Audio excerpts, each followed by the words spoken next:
Petroleum products, यानी कि वो प्रोडक्ट्स जो पेट्रोल से निकलते हैं, बेसिकली टेक्निकली क्रूड ऑयल से निकलते हैं। चलिए हम आगे डिस्कस करते हैं, ठीक है। तो पहले हम डिस्कस करेंगे कि क्रूड ऑयल क्या होता है, ठीक। तो जो हम ये बैकग्राउंड में देख पा रहे हैं ये बेसिकली क्रूड ऑयल होता है, ठीक है। तो क्रूड ऑयल एक्चुअली होता क्या है? क्रूड ऑयल एक ब्लैक विस्कस सब्सटेंस होता है जो कि अर्थ के अंदर पाया जाता है। वो ऑर्गेनिक सब्सटेंस से बना होता है, ठीक है।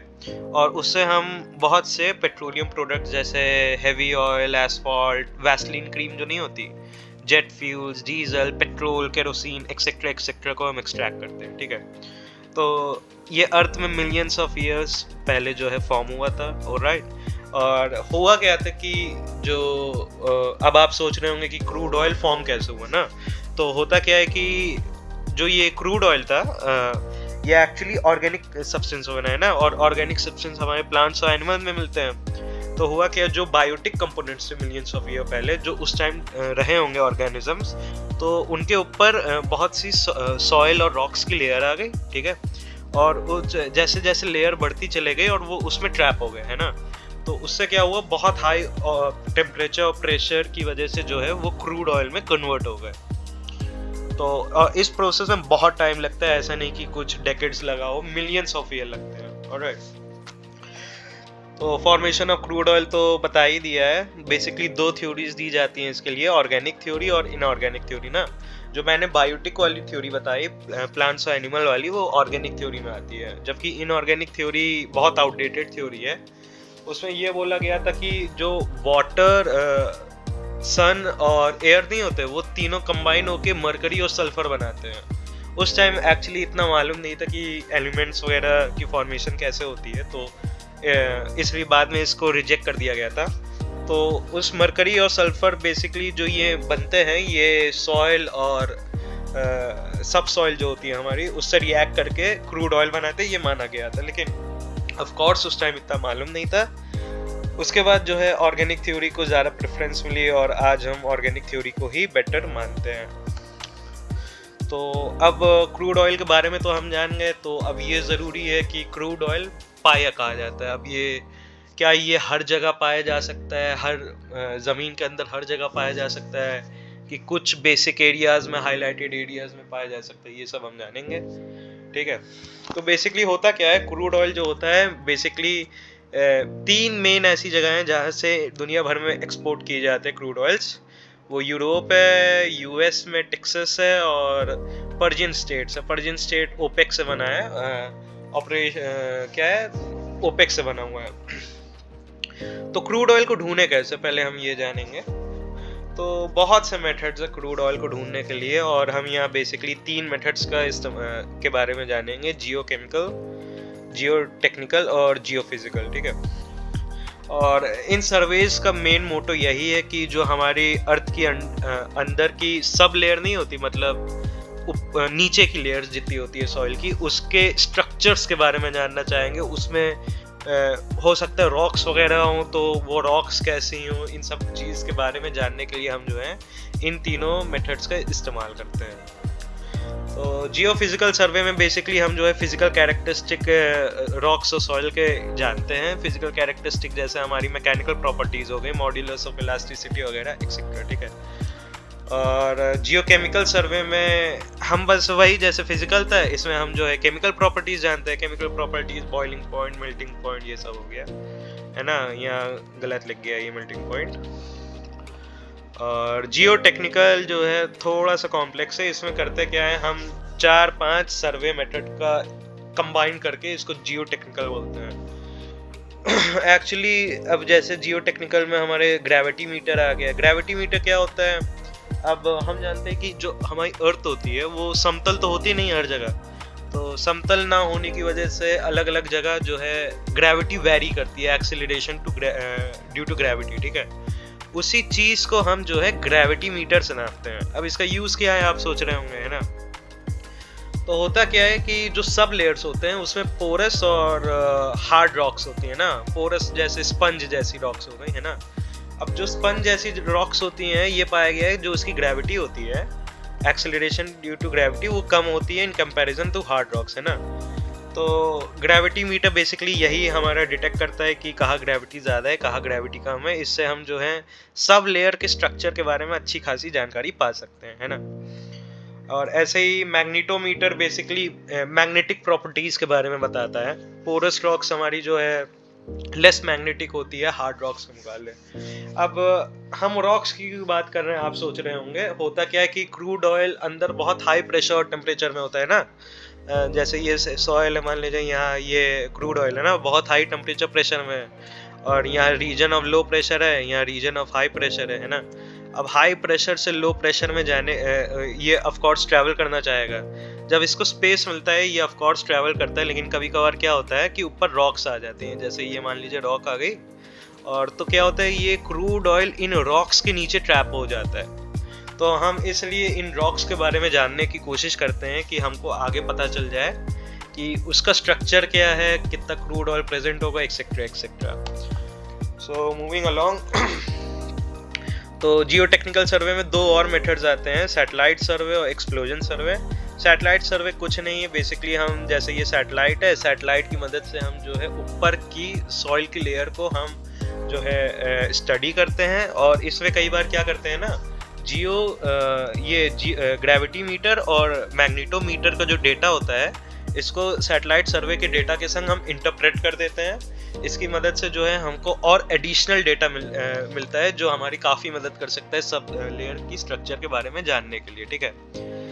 अब एक्सप्लोजन मेथड क्या है? एक्सप्लोजन मेथड बेसिकली सोनार की तरह होता है। क्या होता है, जैसे ये सॉइल है, हम यहाँ जो है सॉइल के जो ऊपर की लेयर होती है यहाँ हम जो है फेक एक्सप्लोजन्स करते हैं, ठीक है। तो उससे जो शॉकवेव क्रिएट होती है ना, वो रॉक से टकरा जाती है, टकरा के जब वापस आती है तो हम वही डिस्टेंस को नाप लेते हैं कि कितनी दूर है ये रॉक्स, कहाँ कितनी गहराई में है, यही सब, ठीक है। और आजकल इसकी जगह जो है सोनार्स का इस्तेमाल किया जा रहा है, ऑफ कोर्स, क्योंकि ये ज़्यादा चीप और एफिशिएंट है इसलिए, ठीक। तो मूविंग अलोंग, तो हमने पढ़ लिया कि क्रूड ऑयल होता क्या है, क्रूड ऑयल पाया कहा जाता है। अब ऑफ कोर्स इस क्रूड ऑयल को निकाला कैसे जाए ना।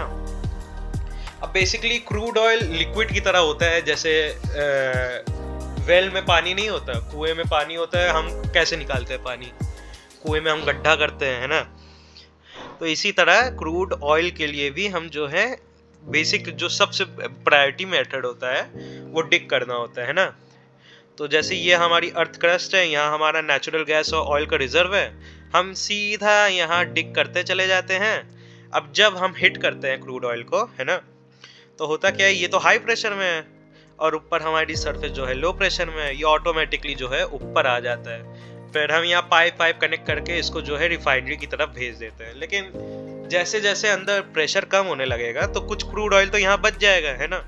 तो क्या किया जाता है, जैसे ये पाइप गया है, हम यहाँ जो है वाटर की जेट्स को इंट्रोड्यूस कर देते हैं बहुत हाई स्पीड में। पानी हम बहुत अगर नीचे इंट्रोड्यूस कर देंगे तो अंदर प्रेशर फिर बढ़ जाएगा। इस प्रेशर के कारण जो है हमारा बचा हुआ ऑयल भी ऊपर आ जाता है। और कई बार हम हैंडपम्प की तरह भी मेथड यूज करते हैं। बेसिकली जैसे इसको हम एक्सट्रैक्टर्स बोलते हैं, जो ये डायग्राम आप देख पा रहे होंगे। ये बेसिकली जैसे ही ये आपने कई बार कार्टून स्टेटो टीवी वगैरह में भी देखा होगा, जैसे गॉडजिला वगैरह में। तो होता क्या है, बेसिकली जैसे ही ये नीचे जाता है ना, अंदर रीजन ऑफ हाई प्रेशर आ जाता है, और जब ये ऊपर जाता है हैंडपंप की तरह तो लो प्रेशर क्रिएट करता है, जिसकी वजह से जो है क्रूड ऑयल एक्सट्रैक्ट हो जाता है। तो यहाँ हम एनिमेशन के दौरान देख सकते हैं, जैसे ये नीचे जा रहा है तो अंदर प्रेशर बढ़ जा रहा है ना, और ऊपर जाने की वजह से प्रेशर घट जा रहा है, तो यहाँ से ऑयल निकलेगा, ठीक है। और यही ऑयल को हम जो है सीधा रिफाइनरी से कनेक्ट कर देते हैं। वहाँ रिफाइनरी में जो है, अभी हम आते हैं वहाँ रिफाइनरी में जो है अलग अलग प्रोडक्ट्स क्रूड ऑयल के फिर हम निकाल लेते, एक्सट्रैक्ट कर लेते हैं, ठीक है। अब चलिए हम जानते हैं रिफाइनरी के बारे में, है ना। तो रिफाइनरी बेसिकली होता क्या है, रिफाइनरी में जो है क्रूड ऑयल से हम यूजफुल पेट्रोलियम प्रोडक्ट्स को एक्सट्रैक्ट करते हैं, ठीक है। और जो ये रिफाइनरी है ये डिस्टिलेशन प्रोसेस के प्रिंसिपल पे चलता है। अब ये डिस्टिलेशन प्रोसेस क्या है, बेसिकली जो डिस्टिलेशन प्रोसेस है ना, उसमें डिफरेंट बॉइलिंग पॉइंट्स प्रोडक्ट्स के जो होते हैं उसका हम एडवांटेज उठा के उन प्रोडक्ट्स को एक्सट्रैक्ट करते हैं। और जो ये सब आप बड़ी बड़ी ये स्ट्रक्चर नहीं देख रहे हैं, ये पाइप की तरह, ये एक्चुअली डिस्टिलेशन टावर ही है। ये हो गया, यहाँ डिस्टिलेशन टावर हो गया, है ना। तो ये है हमारा बेसिक फ्लो चार्ट, है ना। तो ये हमारा क्रूड ऑयल है। क्रूड ऑयल को हम बेसिकली ये डिस्टिलेशन टावर में भेज दे रहे हैं, ठीक है। अब जैसे जैसे ये डिस्टिलेशन टावर हीट होता है, यहाँ से हीट होना शुरू हो रहा है 20, 40, 70, 120, है ना। तो इससे जो है अलग अलग प्रोडक्ट्स निकलते हैं अलग अलग टेम्परेचर में, जैसे naphtha, gasoline, kerosene, etcetera etcetera, है ना। तो इसी मेथड के दौरान हम जो है डिफरेंट एलिमेंट्स, नहीं तो डिफरेंट प्रोडक्ट्स को हम जो है एक्सट्रैक्ट करते हैं। एलिमेंट्स नहीं बोलेंगे ऑफ कोर्स। तो रिफाइनरी के बारे में और डिटेल में जानते हैं कि शुरू में क्या होता है। जैसे ही हमारा टेम्परेचर 70 डिग्री के आसपास पहुंचता है तो लाइट गैसेस जो होती है हमारी, ब्यूटेन, एलपीजी, एक्सेट्रा एक्सेट्रा, वो निकलती है, ठीक है। फिर हमारा लाइट नेफ्था निकलता है, जिसको हम कंबाइन करते हैं आइसोमेराइजेशन के प्रोसेस से, जिससे उसका ऑक्टेन नंबर बढ़ जाए। फिर टेम्परेचर जैसे जैसे बढ़ाते हैं हमारा हेवी नेफ्था निकलता है, ठीक है। और एक इंटरेस्टिंग चीज़ ये है, जो क्रूड ऑयल हमारा निकलता है वो ऑफ कोर्स कोई भी चीज़ इस अर्थ में प्योर नहीं होती है, इम्प्योरिटीज उसमें प्रेजेंट होती है। तो उस क्रूड ऑयल में इम्प्योरिटीज जो हमारी magnetic organic, metal organic compounds, metallic organic, sulphur, nitrogen, ये सब इम्प्योरिटीज जो होती हैं, उसको रिमूव करने के लिए हम उसको हाइड्रो ट्रीट करते हैं। हाइड्रो ट्रीटिंग में बेसिकली क्या होता है, इम्प्योरिटीज में जो है बहुत सारी हाइड्रोजन गैस पास कराई जाती है एक स्पेसिफिक टेम्परेचर में, जिससे वो हाइड्रोजन गैस इन सब इम्प्योरिटीज से रिएक्ट करके कंपाउंड बना देती है। उसी कंपाउंड्स को हम जो है बाद में एक अलग से एक्सट्रैक्टर होता है उससे अलग कर लेते हैं, ठीक है। फिर रिफाइनरी में हम आगे बढ़ेंगे। रिफाइनरी में तो 160 से 300 डिग्री सेंटीग्रेड में जो है हमारे C10 से C20 कार्बन एटम्स अलग होना शुरू हो जाते हैं। ये C10 basically number of carbon atoms है, C10, C20, है ना। और फिर 200 से 260 डिग्री के आसपास केरोसिन एक्सट्रैक्ट हो जाता है डिस्टिलेशन प्रोसेस की मदद से, और हाई टेम्परेचर में डीजल भी एक्सट्रैक्ट होता है। फिर इस टेम्परेचर के बाद जो है हमारे हेवी गैस ऑयल जो होते हैं, बेसिकली ऑयल में अब हम यहाँ शिफ्ट हो गए हैं गैस के बाद, वो निकलना शुरू हो जाते हैं। ये गैसियस ऑयल होते हैं, ठीक है। इनका carbon number of carbon atoms 20 से 40 होता है, ठीक है। इसमें gasoline, jet fuels, heating oil, घर के लिए जो हम यूज़ करते हैं वो सब अलग हो जाते हैं, ठीक है। फिर FCC फिर क्या है, ऐसे ही जब हम हीट करते चले जाते हैं ना, फिर फाइनली जो हमारा आता है, हमारे पास आता है एस्फॉल्ट।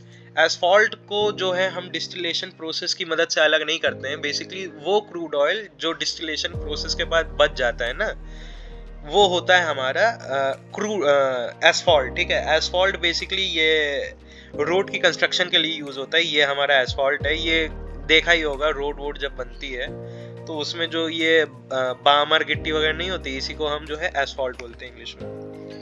और इसी बीच जो है अब क्या होता है ना, एस्फॉल्ट अलग होने के पहले कुछ और कंपाउंड्स भी बच जाते हैं, है ना। तो उसको, वो कंपाउंड जो है उसमें कार्बन एटम्स बहुत रैंडम होते हैं, जैसे C5, C10, है ना। तो बहुत बड़े एटम्स होते हैं वो। उन बड़े एटम्स को छोटे कंपाउंड्स, कार्बन कंपाउंड्स में तोड़ने के लिए हम कैटालिटिक क्रैकिंग का इस्तेमाल करते हैं। यही फ्लूइड कैटालिटिक क्रैकिंग कहलाता है, ठीक है। तो प्रोडक्ट्स जो हम क्रूड ऑयल से निकाल सकते हैं हमने डिस्कस किया, kerosene, heat oil, butane, asphalt, diesel. Petrol जो है बेसिकली डीजल का ही एक लाइट फॉर्म होता है ना, और जेट फ्यूल, एक्सेट्रा एक्सेट्रा। तो थैंक यू मेरे को ये अपॉर्चुनिटी देने के लिए कि मैं आपके सामने ये सब डिस्कस कर पाऊँ। प्लीज़ हमारे चैनल को सब्सक्राइब करिए, लाइक करिए, क्योंकि हमको और ग्रो होना है और हमको ऑफ कोर्स आपकी मदद की ज़रूरत है। So thanks a lot for contributing with us.